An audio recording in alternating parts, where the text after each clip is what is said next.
galera, beleza? Quem fala é o Luiz, dono desse lindo e belo canal. Tá com 25 inscritos. Tá aquele vídeo lá da América Espanhola e tava com 361 visualizações quando eu vi. Agora eu vi. Então galera, por favor, deixe seu like. Tem 300 e poucas pessoas que viram e só 25 que deram like, cara. Mas ainda dá tempo, corre lá pro vídeo e deixe seu like. Hoje nós vamos aprender sobre começo do segundo reinado, tá bom? Segundo reinado, vamos começar aqui. Enfim, Dom Pedro II. Quem era Dom Pedro II? Era Dom Pedro de Alcântara, que era filho de quem? Dom Pedro I? É do Pedro de Alcântara? Ele mesmo. Tá. Pedro de Alcântara, né?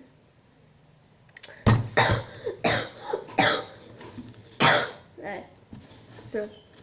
Após a abdicação de Dom Pedro I, o Brasil atravessou um período conturbado. Foi governado por regentes, enfrentou uma série de conflitos entre outros grupos políticos distintos e disseminaram rebeliões internas que quase levaram ao esfalecimento no território brasileiro. O que é esfalecimento? Falecimento é quando alguém morre. Esfalecimento é quando alguém nasce de novo, como assim? Né?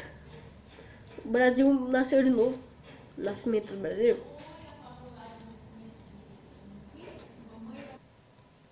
Louca.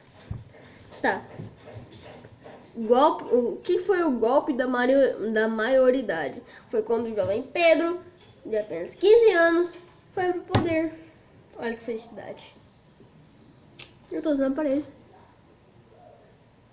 Eu já tava usando. Tava usando. Tá. Quando o jovem Pedro, de apenas 15 anos de idade, 2 anos depois, 2 anos depois de mim, né? Eu tô com 13. Tá. Foi coroado imperador do Brasil com o título de Dom Pedro II. Dom Pedro II, tá bom? Ó, 2. Dom Pedro II. Dom Pedro II.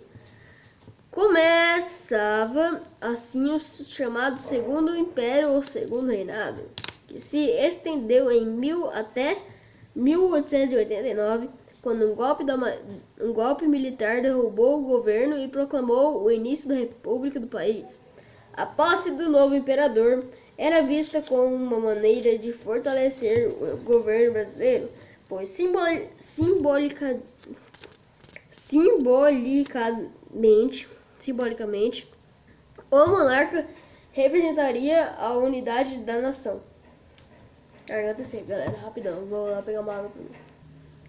Água mineral. Hey, água mineral. Ah não, água mineral, natural. Olha isso aqui. Tá, vamos beber um pouquinho.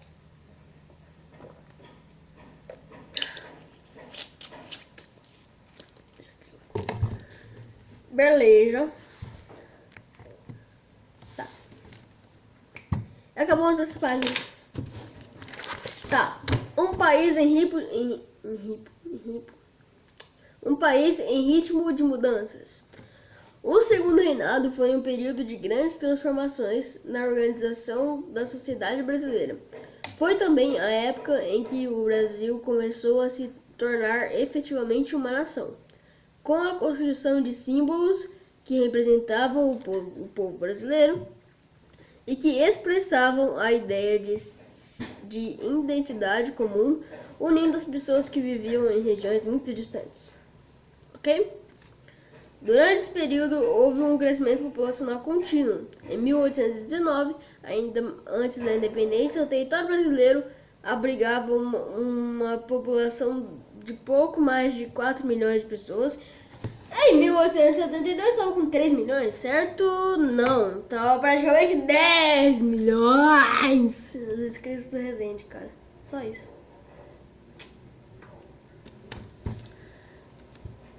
Tá. Esse crescimento se deu em razão de um conjunto de fatores. Tá difícil. Vocês estão aqui do lado, né? Não sei se vocês escutaram, mas tá o carinha. Piu, piu, piu, piu.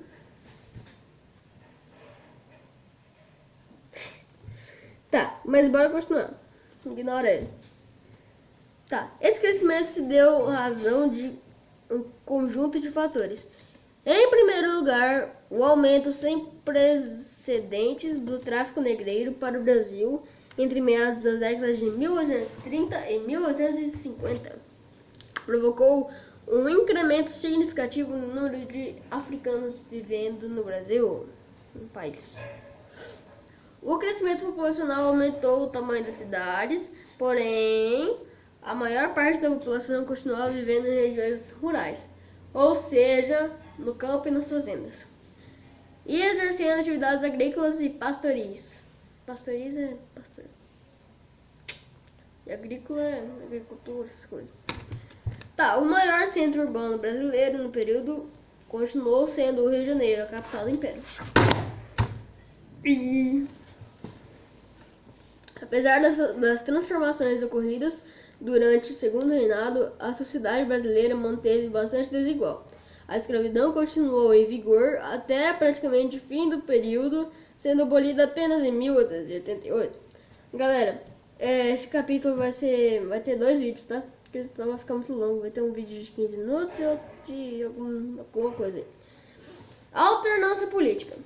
Ao longo do período regencial, duas forças políticas se destacaram no país: o Partido Liberal e o Partido Conservador. O papel grudou em mim. Bora então. Para entender esse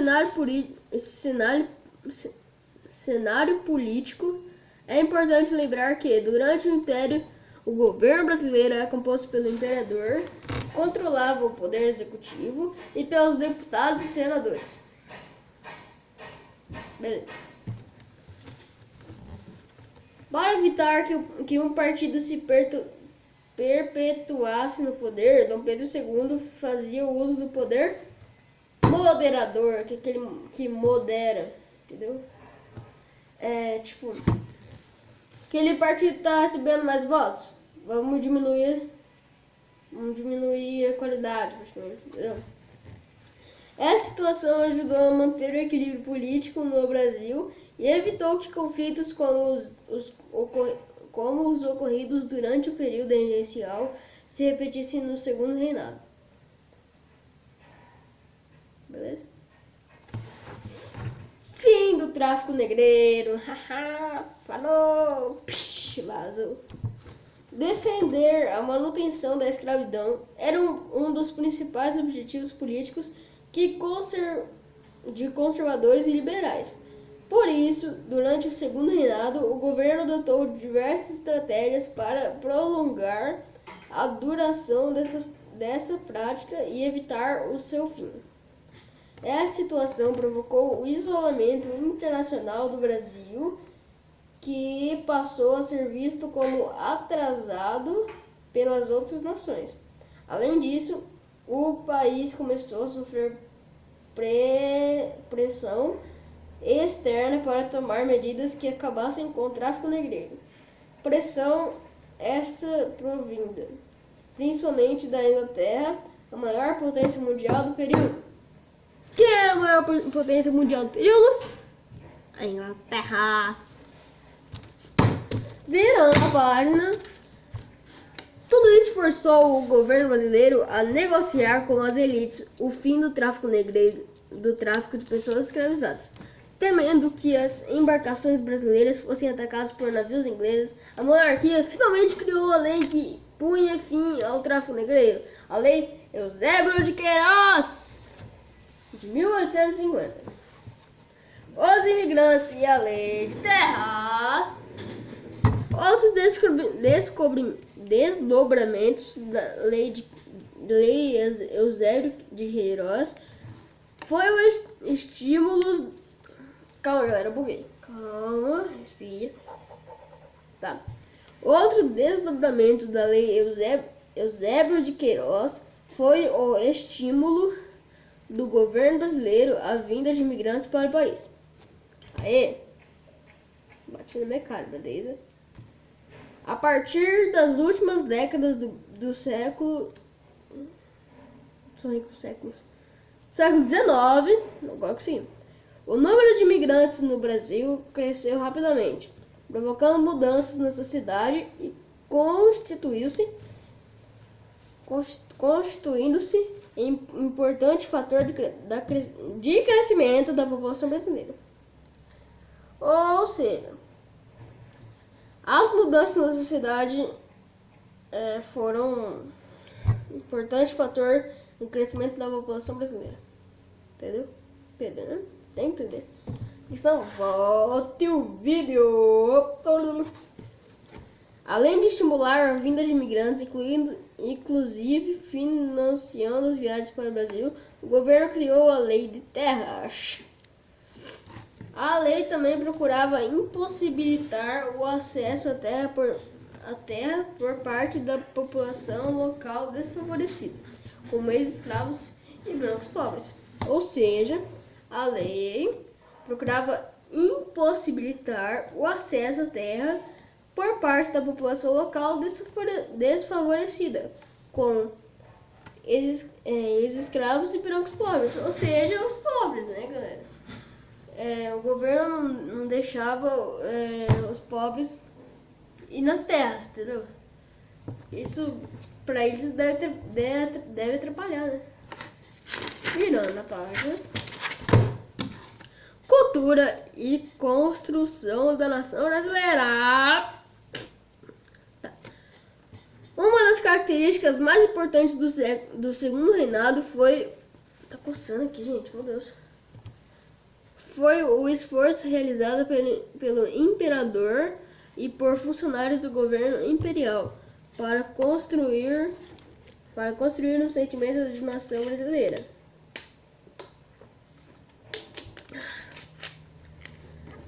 Até o período regencial,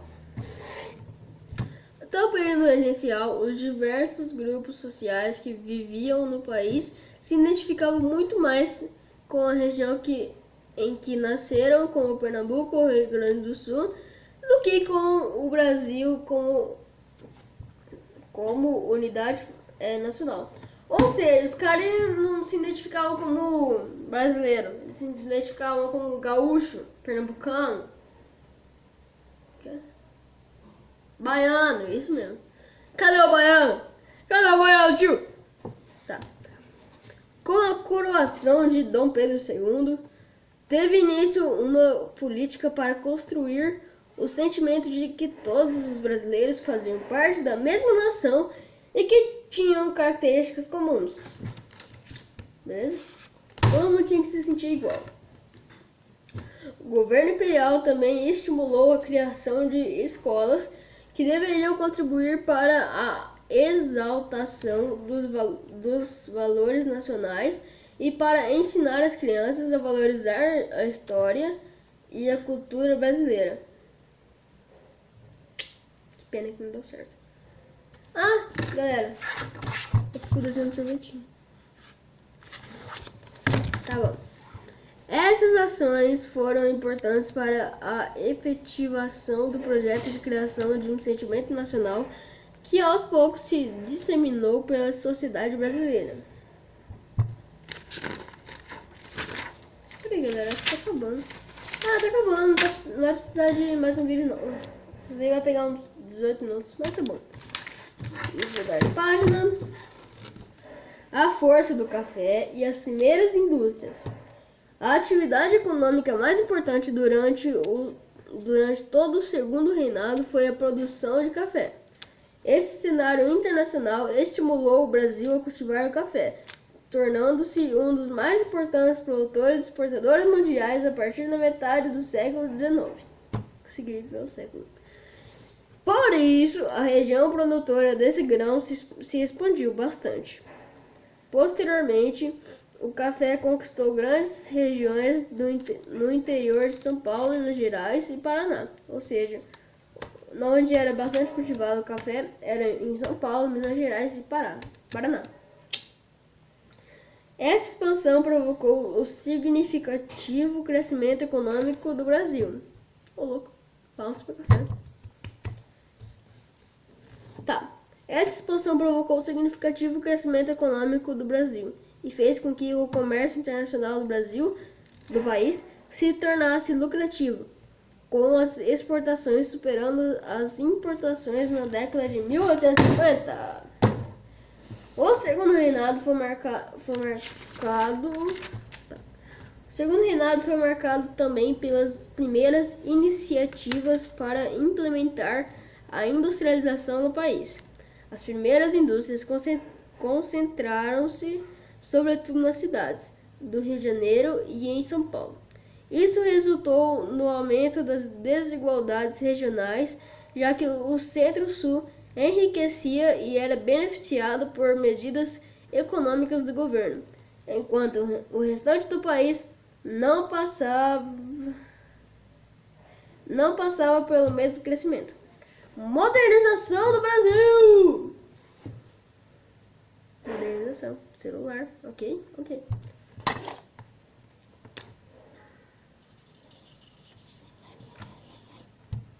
Certo? Tá. Modernização do Brasil. O desenvolvimento econômico propiciado pela atividade cafeeira permitiu o investimento na modernização do país. A primeira estrada de ferro brasileira foi inaugurada no Rio de Janeiro, em 1854. Não tem mais trem lá. Que felicidade, né? Foi inaugurado lá, não tem mais. Cara, às vezes eu penso, por que não tem mais trem, velho? Trem era mó legal, colocar a cabeça assim pra fora, engolir umas borboletas de vez em quando, bater um galho na sua cara, ficar, tipo, 300 km por hora. Deve ser mó foda, mano. Eu nunca andei de trem. Ah, não. Calma. No Orlando eu andei. Mas tá bom. Foi bondinho, praticamente. Tá. As ferrovias favoreceram a criação de fazendas em regiões mais distantes do litoral, possibilitando o deslocamento do café de forma mais rápida e barata do que antes, quando o único meio de transporte disponível era animais de carga. Animais como cavalo, jumento, burro e às vezes vaca. Outro exemplo do esforço de modernização foi a realização de reformas urbanas, especialmente no Rio de Janeiro, com o objetivo de criar uma cidade mais limpa. O Brasil não tem cidade limpa. E que se assemelhasse aos grandes centros europeus. Nunca. Entretanto, ao mesmo tempo que se transformava o espaço urbano, o governo expulsava as populações mais pobres das regiões mais importantes da cidade, ampliando as desigualdades sociais e obrigando essas pessoas a viver em regiões degradadas e que não eram beneficiadas pelas transformações realizadas na cidade. Ô, velho, coitado, não, sério mesmo. Muito cozice. Cozice com os pobres, sério mesmo. Se eu vivesse nessa época, não sei se eu seria pobre, mas eu não ia gostar desses caras. Sério mesmo. E acabamos por aqui, galera. Acabou! Tá. Acabamos, galera. Eu falei que ia ser 18 minutos, mas são 20 minutos. Ok? E se você tem aquele amigo que não tira nota boa em história e tá precisando estudar melhor, manda esse vídeo pelo WhatsApp, manda esse vídeo pelo Facebook pra ele assistir e aprender bastante. E eu uso o material SAS, tá? Eu grifo aqui nas coisas. bonitão, né? Tô no 8º ano. É que tinha uma pessoa perguntando assim, o seu negócio lá é SaaS? Eu falei assim, tá? Mas se inscreva no nosso canal, deixe seu like, por favor, né? Foi mal não ter gravado vídeo esses dias. É porque eu tava em prova, tá? Eu tenho que estudar pra caramba. Então foi isso, galera. Espero que vocês tenham gostado. Compartilha com seus amigos, deixe seu like, se inscreva no nosso canal. Água mineral. Água mineral. Água mineral.